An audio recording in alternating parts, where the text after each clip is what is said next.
Alrighty, another quick video right here.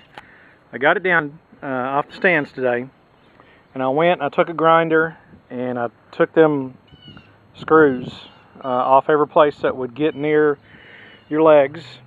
I ground all the edges, beveled all the edges. I moved the screw. It was pointing on the inside, and when I noticed when I pushed it, this head would contact this edge right here on the steering column, so I moved it in like that. I don't like it being near the foot like that, but it was a compromise because I seen where the brake would hang up on the steering column, this brace right here. Let me show you what else I've done. I beveled a lot of edges, rounded these edges off, took them down. There's going to be a brace right here and then a diagonal one. That's what them two pieces down there are. That long piece is going to fit in on the steering column right there and triangulate all that in. The floor underneath is pop riveted in. I'm going to weld all that front floor all along that edge.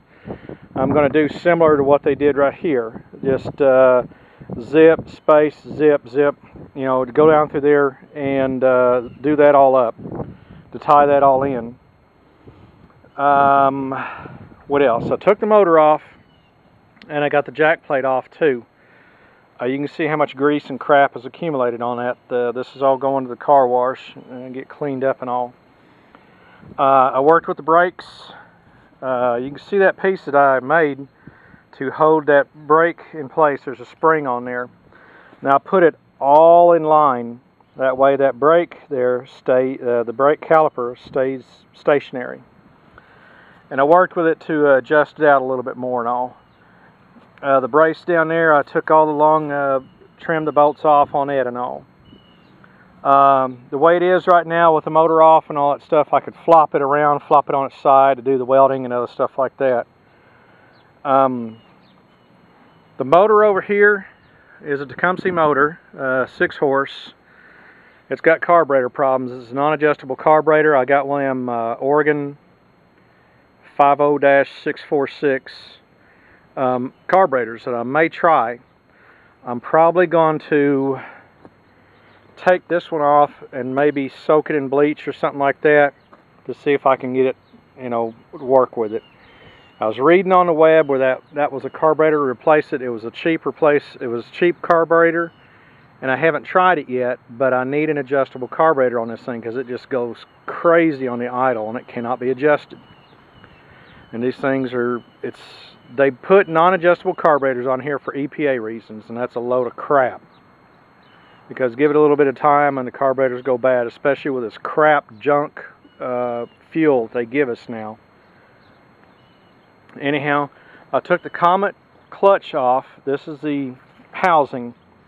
That's where the clutch was. Now I'm going to pop this off, clean it up, and take it with me. And I just want to see. I'm going to go to Harbor Freight in town and see if that will bolt up to the motor and see if it's anywhere near that. But I got the Comet clutch set up right there. I wasn't going to do much today. It was planning on raining and stuff like that. But right now I kept the wheels and everything on it to get it a rolling chassis so I can move it around. I'll load it up on the trailer, take it over to my buddy's house, do all the welding, and then get some degreaser or some oven cleaner and do a lot of cleaning. I'll still have to work on the seat system and the headrest that's up here. This is a pretty good idea to have a headrest up here. Keep your head from slapping that. That's a good diagonal brace. It adds a lot of strength to this upper frame. And but a little bit of testing, it's taken a lot of noise out of this frame and it's really strengthening it up. I like how the bumper all integrated in real well. Like I said, I got a lot of welding to do. I may grab an extra spool of wire while I'm in town. But it's turning out okay. And I probably ought to check these tires for air pressure, put a little air in them. I believe they got some slime in them, but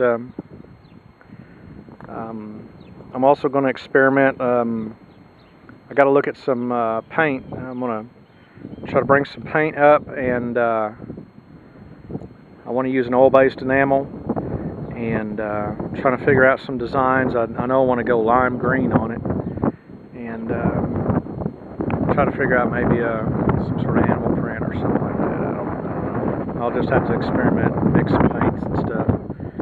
But I've had good luck with Rust-Oleum, but the Ace Hardware Rust Knot is, to me, a premium product.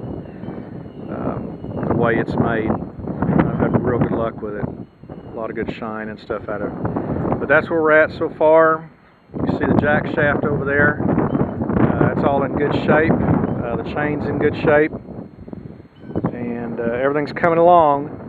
Like I said, this is still wondering. I'm kind of worried about this. I mean, I think this was the last of the American-made Tecumseh motors, but this stupid carburetor on this thing just gives me 9 kinds of heck, and I'm tired of that. But I'm going to pop this cover off and clean it up, take it with me, and like I said, just match it up to a Harbor Freight motor and look, just to look, and stuff like that. So I got everything done today before the rain's supposed to set in here. So right now, next week I'm going to take this down, do a lot of welding, and then to the car wash, and just start working on other stuff. I got to dig out some plywood for the seat and the headrest right there, and just start cleaning some stuff. So a lot of stuff's going to go on the trailer and get ready to be cleaned up and put up. That's it for now, so we'll see you. Bye.